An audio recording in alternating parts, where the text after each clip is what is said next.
Арақ ішкен адам ақыл-естен айырылады, ысырап қылады. Арақ ішушінің ақшасы да, уақыты да, ақылы да бәрі де харам жолында болып саналады. Досыңды дұшпан етеді, жақсы көретін жандар жек көріп кетеді, Алланың зікірінен, намазынан қалдырады, зинақорлыққа жол ашады. Күнәнің басы басқаларын қозғап шығарады.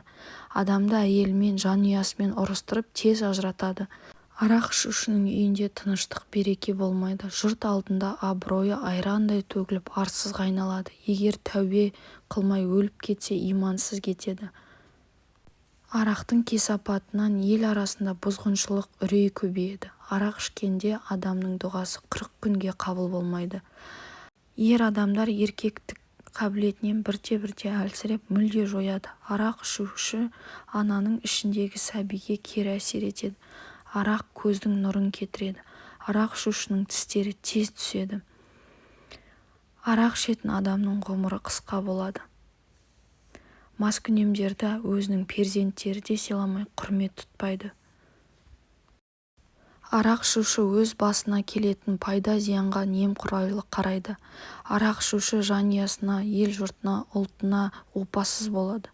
Қиямет күн жұрт алдында масқара болады. Ұрпағы жарымжан, кемтар, соқыр, мылқау, ақылсыз болып келеді.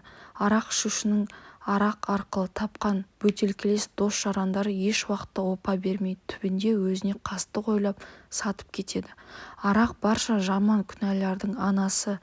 Арақ ішкеннен кейін басқа да күнәлар толып көбейіп кетеді. Арақ ішуші қызмет етуші де өте қатты азап шегеді.